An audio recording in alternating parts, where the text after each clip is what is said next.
Hey, remember that one time a bunch of Mirage Pokemon showed up just because? Mastermind of Mirage Pokemon is an hour-long anime special that was released during the Advance era. It's not part of the official episode list and is instead treated as its own thing, similar to a few other anime specials. It's basically a TV movie. Now, this premiered in Japan October 2006 and in the United States in April 2006. Wait a second, this actually premiered in the US first? Yeah, that's right. Apparently the Pokémon Company International wanted to do something special for American fans during the 10th anniversary, so this special was produced and aired on Kids WB, where the anime had been airing since the beginning, and later in Japan it was dumped onto some streaming website.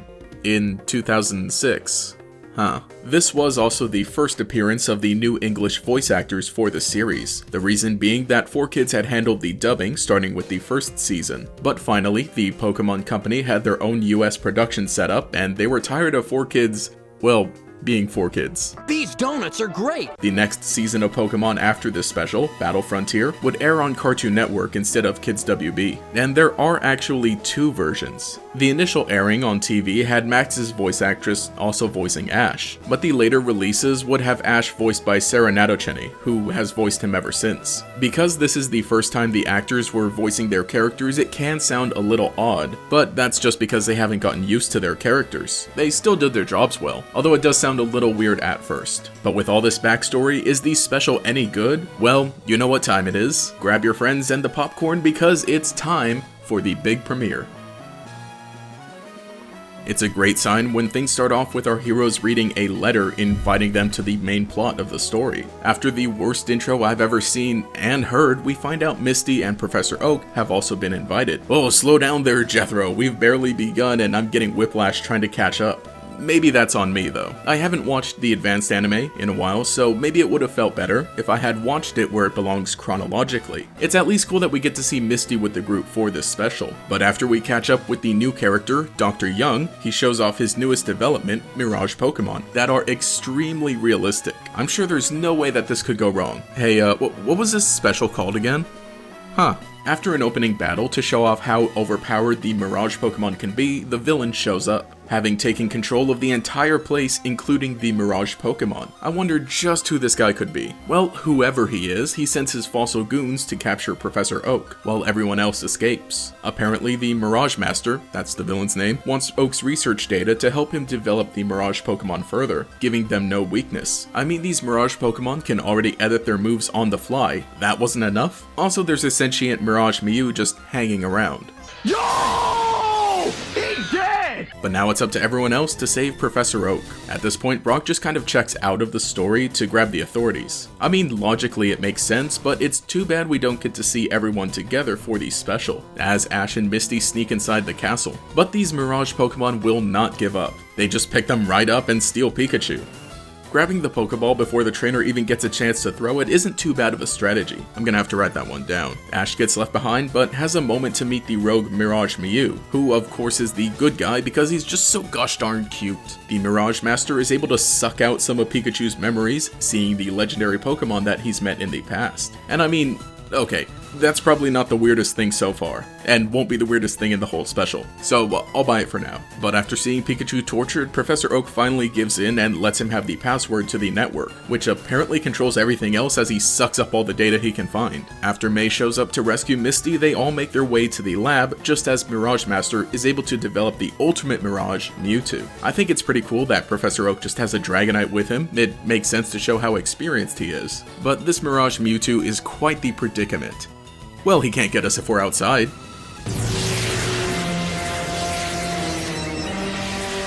So, yeah, the Mirage Master can just fire the Mirage machines anywhere, letting him project these Mirage Pokemon wherever he wants. And so the battle continues outside in the open space. But at this point, Professor Oak reveals that he knows the true identity of the Mirage Master. It was Dr. Young all along. I had no idea. I do like that in this special we've seen Professor Oak more involved. We don't really get to see the backstory and connection between these two characters, aside from the fact that they knew each other, and Young knew that he needed Oak to complete his plan, but I would have liked like to see a bit more. And at this point, Dr. Young has just gone full villain, revealing that he has no regard for Pokemon and he only cares about being the most powerful, as he constantly berates the Mirage Mew, calling it a failed specimen. And so it's time for the final showdown, the powerful Mirage legendary Pokemon versus our heroes. Misty has a Gyarados, and that's pretty cool. But now a lot of the problems of this special kind of become more obvious, as we're already at the final battle. I blinked and suddenly Mewtwo was sprouting heads where its hands are, and the animation in this fight is not amazing. It's in a weird spot as an hour-long TV special. If this were a full-on movie with the budget and runtime, I think it might have worked out better.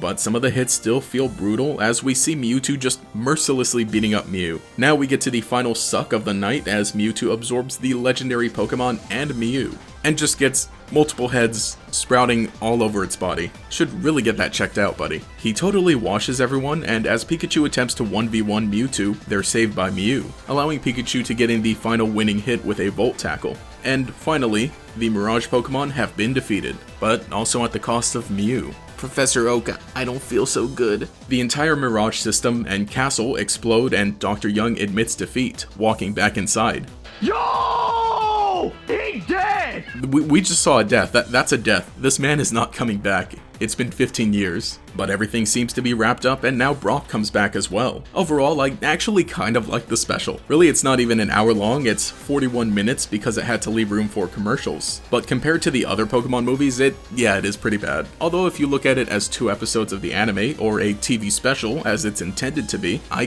don't think it's that bad. I did say that if it were given the treatment of a movie, this premise might have actually been executed well. But for what it is, I didn't hate it once things got going. I haven't seen it literally since it premiered back in the day, but I remember all the hype leading up to it on TV. I actually kind of wish we'd get more experimental things like this in the Pokemon anime, but at least we got it here in the US before anybody else. And so that has been the Mastermind of Mirage Pokemon.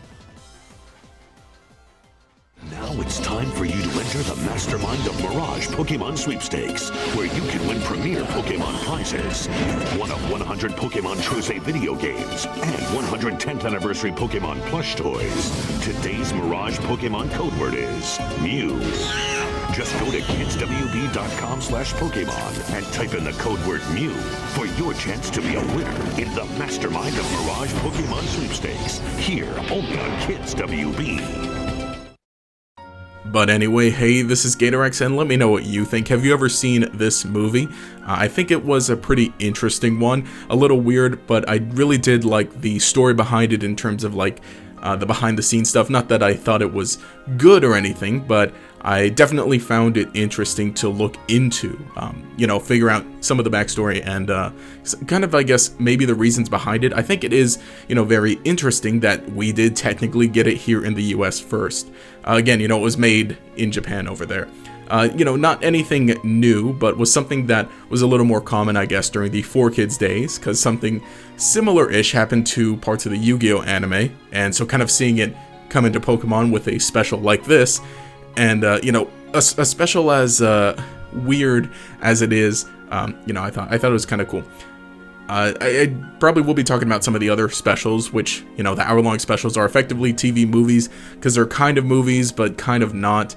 There are, not a whole lot more, but this was one that I just wanted to talk about, because technically it is the anniversary of this short coming out now 15 years ago. Not to the day, but during this month, so I thought it was kind of interesting to talk about. But let me know what you think in the comments below. Have you seen this movie? Did you enjoy the video? If you did, remember to leave a like and subscribe to show your support. If you'd like to support me, you can also click the applause button down below next to likes and dislikes, and then also, enable notifications to make sure you see each new video as it comes out. Anyway, this has been GatorX. Have a nice day.